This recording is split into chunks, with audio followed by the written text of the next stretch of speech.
Selamat datang di channel Agus Sumerto Inggris. Mari kita belajar bahasa Inggris bersama-sama. Jika ada kesalahan, kita koreksi bersama-sama. Oke, kali ini kita akan pelajari tentang kalimat nominal, yaitu kalimat yang tidak mengandung kata kerja. Rumusnya seperti ini. Untuk kalimat positif, subjek plus to be is ma plus kata benda, kata sifat, atau kata keterangan.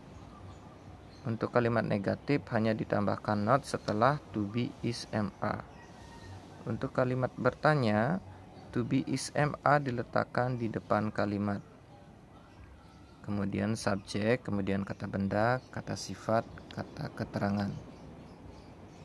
Oke, ini adalah contoh subjek. I itu saya, you kamu, they mereka, we kami atau kita, he ia laki-laki, she ia perempuan, it ia benda. Oke.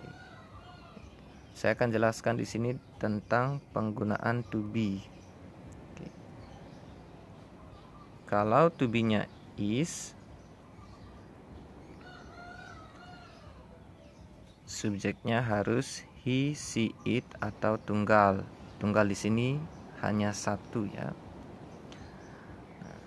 Kalau to be-nya am, subjeknya hanya I. Oke. Kalau to be-nya are, subjeknya harus you, they, we, dan jamak. Jamak ini lebih dari satu.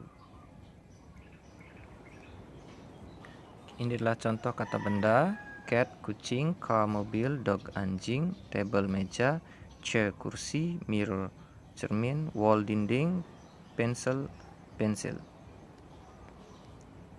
Contoh kata sifat: kind, ramah, angry, marah, red, merah, blue, biru, clever, pintar, stupid, bodoh, polite, sopan, diligent, rajin. Oke, inilah contoh kata keterangan: at home, di rumah, in the beach, di pantai, at school, di sekolah, in the office, di kantor, in the room, di kamar, at 7 o'clock, pada pukul 7. Oke, inilah contoh kalimat dengan menggunakan to be is. Oke, she is polite, ia sopan. Kalimat positif ya. Sesuai dengan rumus, she ini subjek, is to be, polite kata sifat. Oke. Nah, untuk kalimat negatifnya hanya ditambahkan not setelah to be. Jadinya she is not polite, ia tidak sopan. Untuk kalimat bertanya, to be diletakkan di depan kalimat. Jadi is she polite? Apakah ia ramah? Is ditempatkan di depan kalimat. Oke. Contoh berikutnya, Komang is at home. Komang berada di rumah. Nah, sesuai dengan rumus, ini kalimat positif ya. Sesuai dengan rumus, Komang ini adalah subjek tunggal. Oke.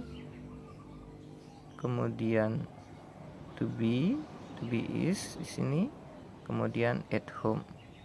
Keterangan. Komang berada di rumah. Oke.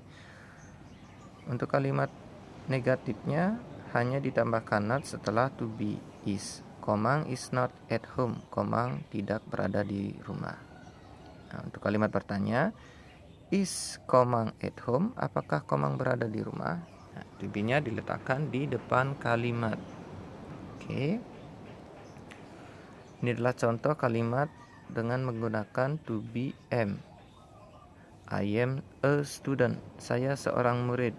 Nah, sesuai dengan rumus juga di sini. I adalah subjek, am to be a student, benda. Oke.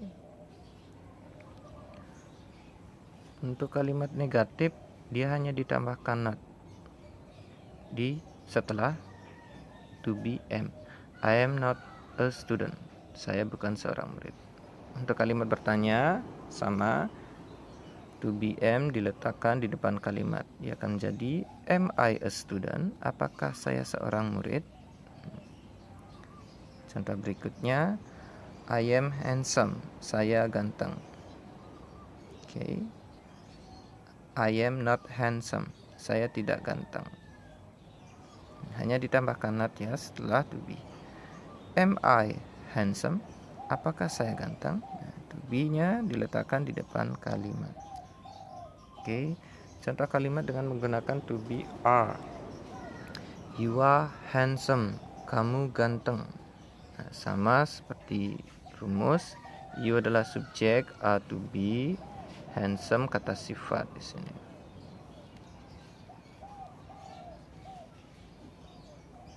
Oke, kamu ganteng.